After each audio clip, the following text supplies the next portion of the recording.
नमस्कार दोस्तों, आज आपको हम इस वीडियो में बताएंगे कि ओशो भगवान जी ने भावनाओं के बारे में लोगों की क्या रुचि है। वो कहते हैं कि लोग एक कोमल फूल हैं लेकिन अधिक उपयोग के नहीं। कृष्णमूर्ति 40 या अधिक वर्षों से बात कर रहे हैं और लोग सुनते हैं। वही लोग 40 साल से उन्हें सुन रहे हैं और उनकी चेतना में रत्ती भर भी बदलाव नहीं आया है। निश्चय ही वे बहुत ज्ञानी, तर्कशील, तार्किक हो गए हैं। यदि आप उनके साथ चर्चा करते हैं, वे किसी भी चीज पर चर्चा करने के लिए सबसे अच्छे लोग हैं। वे विचार की सबसे सूक्ष्म, नाजुक दुनिया में चले जाते हैं। वे हर चीज का विश्लेषण कर सकते हैं। जागरूकता, ध्यान, चेतना, वे बहुत कुशल, बहुत चतुर हो गए हैं, लेकिन वे हमेशा की तरह औसत दर्जे के, हमेशा की तरह मूर्ख बने हुए हैं। केवल एक अंतर के साथ, अब उनकी मूर्खता उनके तथाकथित के पीछे छिपी हुई है। वे ज्ञान कहलाते हैं जो उन्होंने जे कृष्णमूर्ति से एकत्र किया है। कृष्णमूर्ति सिर्फ एक बौद्धिक घटना बनकर रह गए हैं क्योंकि उन्होंने कभी लोगों के जीवन में प्रवेश करने की जहमत नहीं उठाई। लोगों के जीवन में प्रवेश करना खतरनाक है। आप आग से खेल रहे हैं।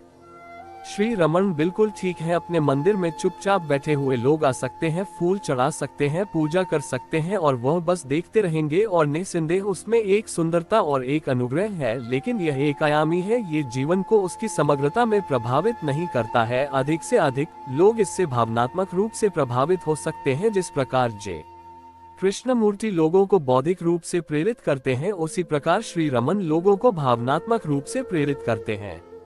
और रामकृष्ण के साथ भी यही स्थिति थी। कई लोगों की भावनाएं आहत हुई और वे खुशी के आंसू रोने लगे। लेकिन ये तुम्हें बदलने वाला नहीं है। खुशी के ये आंसू क्षणिक हैं। घर वापस आकर तुम वैसे ही रहोगे। गुरुजीएफ निश्चित रूप से एक अग्रणी है। गुरुजीएफ के साथ आध्यात्मिक जीवन की एक बिल्कुल नई अवधारणा शुरू होती है। उसने वास्तव में अपना रास्ता चुन लिया है।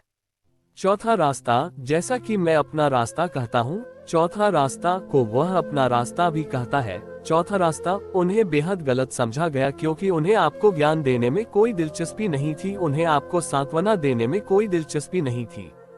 उन्हें आपको सुंदर सिद्धांत, दर्शन, मतिभ्रम देने में कोई दिलचस्पी नहीं थी। उसे आपके आंसुओं, आपकी भावनाओं और भावनाओं में कोई दिलचस्पी नहीं थी। उसे आपके द्वारा पूजे जाने में रुचि नहीं थी। उसे आपको बदलने में रुचि थी।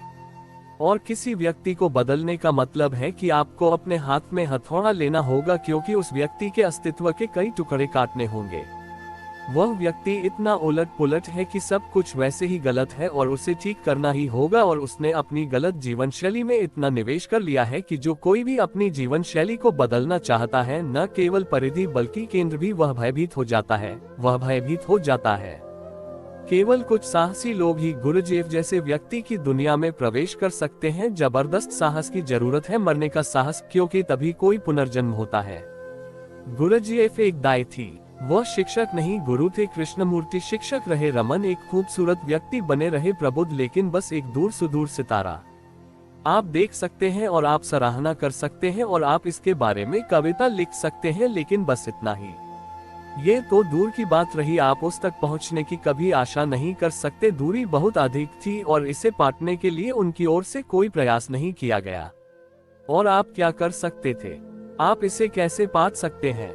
यदि आप रमन जैसे व्यक्ति के साथ स्वयं को जोड़ने में सक्षम होते तो पुल बनाने की कोई आवश्यकता नहीं होती। उस क्षमता का व्यक्ति स्वयं को स्वयं रूपांतरित करने में सक्षम होगा। उसे किसी गुरु की आवश्यकता नहीं होगी। जब तक रमन पुल बनाने का प्रयास नहीं करते, पुल बनाना संभव नहीं है। हमारी वीडियो आपको कैसी लगी? अगर अच्छी लगी तो हमारे चैनल को सब्सक्राइब करें और आगे शेयर करें। धन्यवाद दोस्तों।